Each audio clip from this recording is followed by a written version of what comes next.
Well, I think that the problem of evil and suffering in the world is one that's simply a human problem, and we all must address it, and process thinkers have the same need everybody else does. On the other hand, the intellectual problem that this brings up is vastly exacerbated by the traditional affirmation of divine omnipotence, an idea which is barely present in the Bible.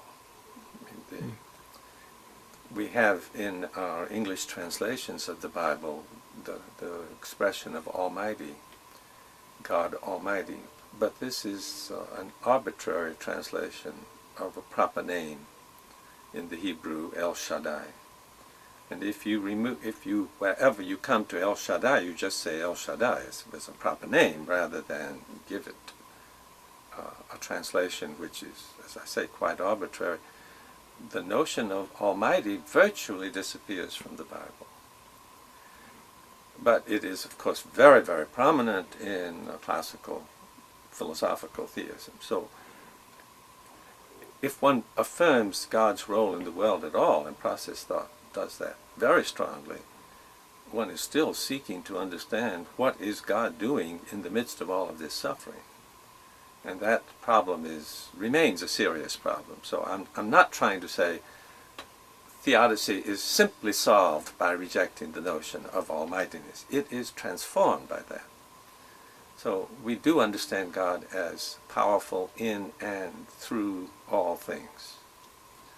And therefore we do want to see what is God doing in these situations of horrendous evil, either very private and personal or massive historical problems.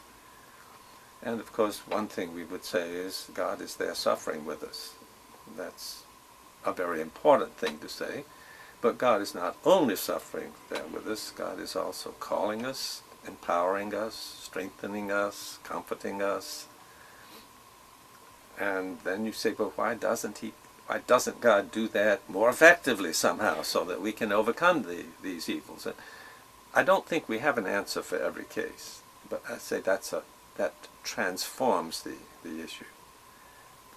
I believe that the doctrine of divine omnipotence, taken strictly to mean God has all the power, is both totally unbiblical and has done enormous damage in Christian history. It's one of the main reasons for atheism.